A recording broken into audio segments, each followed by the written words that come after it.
So welcome, Margie and Hannah. And we are now at day 15 of the Run Against Violence Virtual Team Challenge for 2024. Can you believe it? Margie, how are you feeling?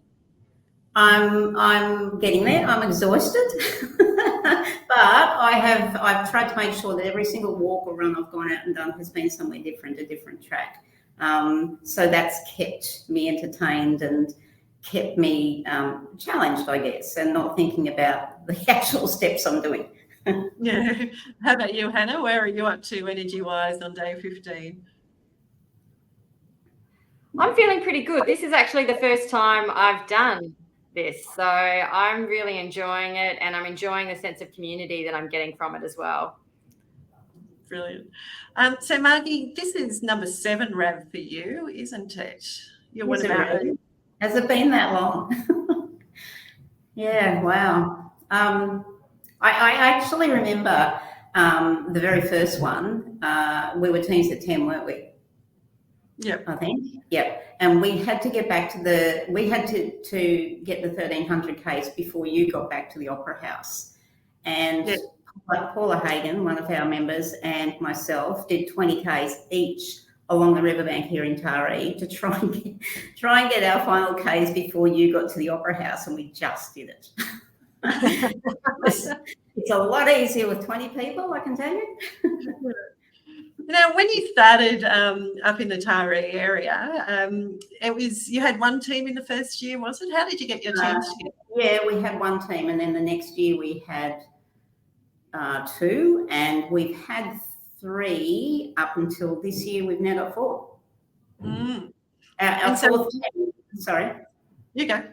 Our fourth team, there are a few members here, but they've got family and connections out of Lightning Ridge. So we've got a number of paramedics or AMBOs and police from Lightning Ridge who've joined Mid-North Coast RAV Legends 4. And hopefully we'll have 5. Yes, absolutely. So over that time, what impact have you seen the RAV community having locally, or particularly on the team members, I guess? Look, locally, people stop us, and these shirts are brilliant. Like, the merch is amazing. It gives you, it's very visible for people, and I think it forms a safe place, or it highlights a safe place, I think. One lady actually approached me a couple of years ago and said she felt like she could approach me because I had this shirt on. And so wearing the merch around locally, I think, is promoting others to not only join the teams, but talk about what RAV is and what RAV does. And very occasionally, people who are experiencing some sort of domestic violence or a situation that could end up that way, stop and have conversations or just talk. Yeah. And this year's theme has been caring conversations. And I know you've got a lot of professional training in your career background about how to have thoughtful, caring conversations with people. Have you got any tips, or when people do approach you, how do you tend to respond? How do you support that person when they're sharing stories with you? I remain open. Like, my body, I'm really conscious of my body language. So I remain open with my body language, and I just listen. I don't necessarily respond, and I don't have to respond. Sometimes this response isn't required. Just at the beginning of this challenge, I can't remember where I was. It was so long ago, 15 days ago. A lady came up and said, "I want to thank you." And I didn't know her from a bar of soap. And she just said, I want to thank you. I've read the back of your shirt. I think I know what that's about, and I just want to say thank you. And she walked off. I didn't say a word. I don't know what her situation was. But I felt so empowered by that moment that something had created a moment for her where she felt she could reach out. Yeah. It feels really special when you can do that for someone, doesn't it? And it really does. It really does. It's why one of the reasons why I keep coming back. Yeah. Wonderful. And it's still here. It's not going away. quickly. So yeah, building the awareness continually is Wonderful. So Hannah, this is your first RAV challenge. Thank you for joining us and coming on board. How's your first 15 days been? It's been good. I've had some days where I've had a long run. I've had other days where I have done almost nothing. So it's been a little bit varied, but I've been trying to get the kilometres up, and I've been enjoying the team. Margie was kind enough to let me join her team with a number of people from Taree and all across actually different parts of New South Wales and even in Queensland. And several members of my office here in Sydney have also joined the same team. So we've used it as a bit of a bonding opportunity for our office as well, which has been really wonderful. Yeah, and with the enormous workload you guys have got on, it must be good to be able to go out and, as I say, do some exercise, get some fresh air together, and manage your stress that way too. So brilliant. So Exactly. when you take your shoes off, your running shoes off, Hannah, you've got quite a significant role in ending domestic and family violence in New South Wales. Could you share a bit about what that role is and how it works? Sure.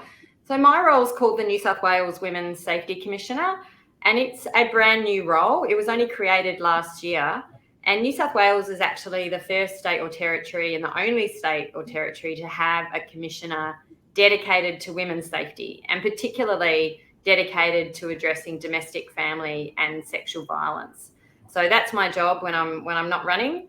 And it is a big job. It is looking at how we can improve the overall systems and also how we can raise community awareness, engage the community, and ultimately prevent domestic and family violence in the future.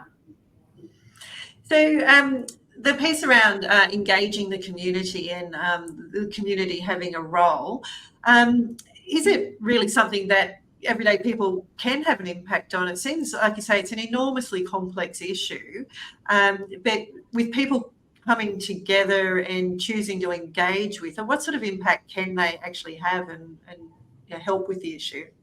Oh, absolutely.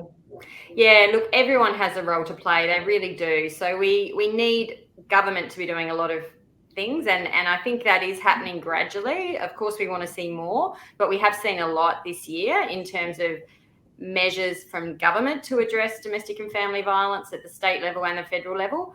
But we really need to see action across the whole community, and everyone has a role to play. It's across, sports clubs, schools, workplaces. It's the conversations you have with your children, with your friends. It's creating safe spaces where people can share their experiences if they feel comfortable. It's talking about respect. It's men stepping up and being leaders and allies. It's everyone across the whole community. And I love the whole RAV ethos and what you've really created here, because it is about engaging everyone across the community to talk about these issues and to take action.